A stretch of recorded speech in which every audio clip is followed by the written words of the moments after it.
বিসমিল্লাহির রহমানির রহিম নাহমাদুহু ওয়া নুসাল্লি আলা রাসূলিহিল কারীম আম্মা বা'দ। কাছেও দূরের দেশ ও প্রবাসের যারা আমাদের দেখছেন সকলকে পবিত্র ঈদুল আজহার শুভেচ্ছা জানাচ্ছি। আজ আমরা কুরবানির ফজিলত সম্পর্কে আলোচনা করব। আন যায়েদ ইবনে আরকাম রাদিয়াল্লাহু তাআলা আনহু قال قال أصحاب رسول الله صلى الله عليه وسلم ما هذه الأضاحي يا رسول الله। সাহাবে কেরাম রাদিয়াল্লাহু তাআলা আনহুম আজমাইন রাসূলুল্লাহ সাল্লাল্লাহু আলাইহি ওয়াসাল্লামকে জিজ্ঞেস করলেন, মা হাদিহিল আযাহি ইয়া রাসূলুল্লাহ, ইয়া রাসূলুল্লাহ সাল্লাল্লাহু আলাইহি ওয়াসাল্লাম, কুরবানি এটা কি জিনিস? রাসূলুল্লাহ সাল্লাল্লাহু আলাইহি ওয়াসাল্লাম বলছেন, ক্বালা সুন্নাতু আবিকুম ইব্রাহিম আলাইহিস সালাতু ওয়াসসালাম, এটা তোমাদের পিতা হযরত ইব্রাহিম আলাইহিস সালামের সুন্নাত। সাহাবে কেরাম রাদিয়াল্লাহু তাআলা আজমাইন আরজ করলেন, ক্বালু ফামা লানা ফিহা ইয়া রাসূলুল্লাহ, এই কুরবানির মধ্যে আমাদের জন্য কি কল্যাণ রয়েছে? রাসূলুল্লাহ সাল্লাল্লাহু আলাইহি ওয়াসাল্লাম ইরশাদ করেছেন, ক্বালা বিকুল্লি শারাতিন হাসানাহ, কুরবানির পশুর প্রত্যেকটি পশমের বিনিময়ে একটি করে নেকি রয়েছে। সুবহানাল্লাহ। কুরবানি এটা করতে হবে আল্লাহ তাআলার জন্য। কোনো মানুষকে দেখানোর জন্য যদি কুরবানি করি, লৌকিকতার জন্য যদি কুরবানি করি, তাহলে সেটা আল্লাহর দরবারে কবুল হবে না। আল্লাহ তাআলা পবিত্র কোরআনে ইরশাদ করেছেন, ক্বালা তাআলা বিসমিল্লাহির রহমানির রহিম, লান ইয়ানালাল্লাহা লুহুমুহা ওয়ালা দিমাউহা ওয়ালাকিন ইয়ানালুহুত তাকওয়া মিনকুম। আল্লাহর দরবারে কুরবানির পশুর গোশত এবং মাংস এবং কুরবানির গরুর রক্ত আল্লাহর কাছে পৌঁছে না, বরং আল্লাহর দরবারে যেটা পৌঁছে সেটা হচ্ছে তাকওয়া। আল্লাহ পাক রব্বুল আলামিন পবিত্র কোরআনে অন্য আয়াতে ইরশাদ করেছেন, কুল ইন্না সালাতি ওয়া নুসুকি ওয়া মাহইয়ায়া ওয়া মামাতি লিল্লাহি রাব্বিল আলামিন। নবী হে, আপনি বলে দিন, নিশ্চয় ইন্না সালাতি আমার নামাজ, ওয়া নুসুকি আমার কুরবানি, ওয়া মাহইয়ায়া আমার জীবন, ওয়া মামাতি আমার মরণ, লিল্লাহি রাব্বিল আলামিন মহান প্রতিপালক আল্লাহর জন্য।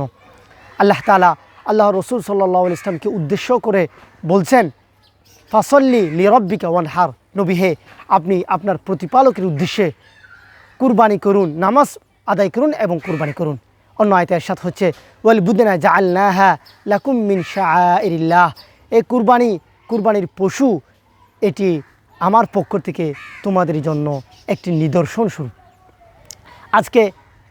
আজকে 9 জিলহজ এবং জিলহজেরও কিছু ফজিলত রয়েছে, যেমন ইয়ৌমুল আরাফার রোজা রাখা। রাসূলুল্লাহ সাল্লাল্লাহু আলাইহি ওয়াসাল্লাম ইরশাদ করেছেন, সিয়ামু ইয়াউমি আরাফাতা আহতাসিবু আলাল্লাহি আন ইউকাফিরাস সানাতাল্লাতী ক্বাবলাহু ওয়াস সানাতাল্লাতী বা'দাহু। সিয়ামু ইয়াউমি আরাফার রোজা, অর্থাৎ কুরবানির আগের দিন 9 জিলহজ যে রোজা রাখা হয়, সেই রোজা আমি আল্লাহ রসুল বলছেন, আমি আশা করছি, আহতাসিবু আলাল্লাহি আন ইউকাফিরাস সানাতাল্লাতী ক্বাবলাহু ওয়াস সানাতাল্লাতী বা'দাহু, 1 বছর পূর্বের গুনাহ এবং 1 বছর পরের গুনাহ আল্লাহ পাক রব্বুল আলামিন ক্ষমা করে দিবেন।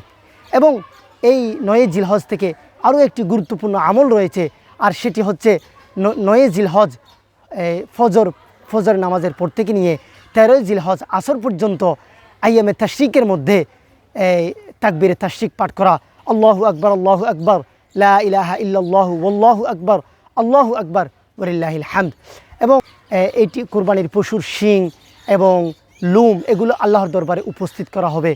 এই ব্যাপারে হাদিসে এসেছে, আন আয়েশা রাদিয়াল্লাহু তাআলা আনহা ক্বালাত ক্বালা রাসূলুল্লাহ সাল্লাল্লাহু আলাইহি ওয়াসাল্লাম, মা আমিলা ইবনু আদমা ইয়াওমান নাহরি আহাব্বা ইলাল্লাহি মিন ইহরাকিদ দামি, যে কুরবানির পশুর চেয়ে উত্তম কোনো আমল আল্লাহর কাছে নেই।